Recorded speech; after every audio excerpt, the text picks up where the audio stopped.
ख्वाब देख रहे हैं। मैंने इसीलिए कहा कि वो आसाम से आए हैं, उनको शायद जम्मू कश्मीर की सियासत भूल चुकी है।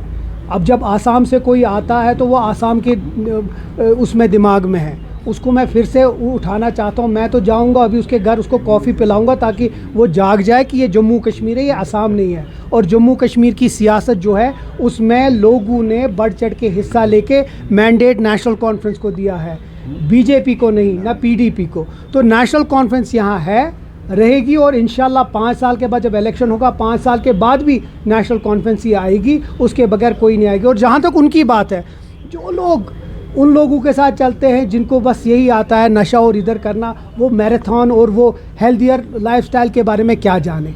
उनसे पूछिए जो लोग सुबह चलते हैं, स्पोर्ट्स खेलते हैं, क्रिकेट खेलते हैं, फुटबॉल खेलते हैं, वो स्पोर्ट्स करते हैं। इनकी तरह नहीं, इनको तो कुछ आता ही नहीं है, तो इसीलिए ये कभी रनों की बात करते हैं, कभी मैराथनों की बात करते हैं। तो मैं एलओपी साहब को कहूँगा, उठिए, अब ना आपको अपोजिशन में कुछ आया और ना ही असम आकर यहाँ कुछ आया। उठिए, हम आपकी मदद करेंगे। जिस तरह मैंने असेंबली में भी कहा, फेल तो वो असेंबली में भी हुए और as a leader of opposition भी। अब वो शायद डर रहे हैं कि उनकी एलओपी शिप मत ले जाए, इसीलिए वो अब कुछ भी बोल रहे हैं। जिस तरीके से पूरी दुनिया में हालात है, शायद उसको मद्देनज़र रख के हमारे प्राइम मिनिस्टर ने कहा कि थोड़ा सा आपको बेहतर अपनी फैसिलिटीज़ करनी है।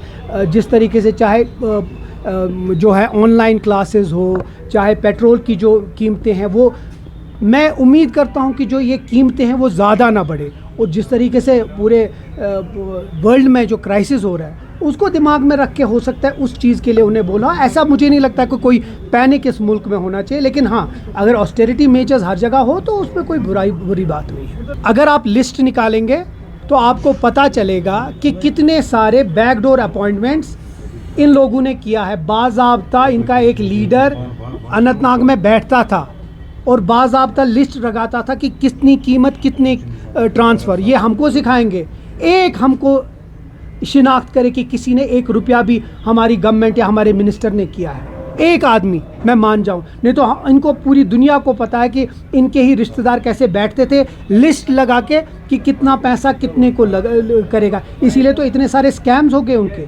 ये झूठ बोलते हैं बार बार। और एक और चीज़ मैं इनसे सवाल पूछूंगा, राथर साहब 14-15 साल फाइनेंस मिनिस्टर बने और उमर अब्दुल्ला साहब अब फाइनेंस मिनिस्टर 1.5 साल है। एक भी ऑफलाइन लिकर लाइसेंस ना उनके 15 साल में और ना उमर साहब के 1.5 साल में एक भी लिकर लाइसेंस कहीं इशू नहीं हुई।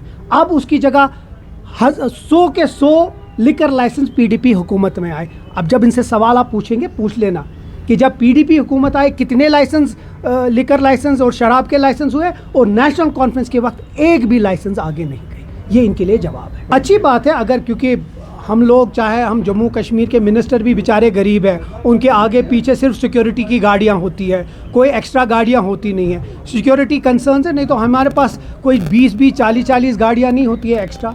अब अगर ऐसी कोई बात है, किसी की एक्स्ट्रा गाड़ियां हो, अगर उसको रुका सकते हैं तो अच्छी बात है। अगर ऑस्टेरिटी मेजर्स हो सकते हैं तो अच्छी बात है। नहीं तो यहाँ की गाड़ियाँ, चाहे हम मंत्री हो या एमएलए हो, एक गाड़ी में एमएलए होता है, उसके आगे पीछे सिक्योरिटी होती है। सिक्योरिटी कंसर्न है। हम भी वो दिन चाहते हैं जिस दिन हम सिक्योरिटी के बगैर इलेक्ट्रिक बसों में चढ़े बिना किसी सिक्योरिटी की। हम उम्मीद करते हैं वो दिन जल्दी आ जाए। मुझे लगता है होना चाहिए। अगर बार बार स्टूडेंट पढ़ता है, वो तैयारी करता है, उसके बाद लास्ट मोमेंट पे अगर कहीं ना तो कहीं कोई रुकावट आती है तो मुझे लगता है वो गलत है। बच्चा पढ़ता है, पूरा प्रिपेयर होता है और सडनली उसको पता चलता है कि नीट का एग्ज़ाम नहीं है।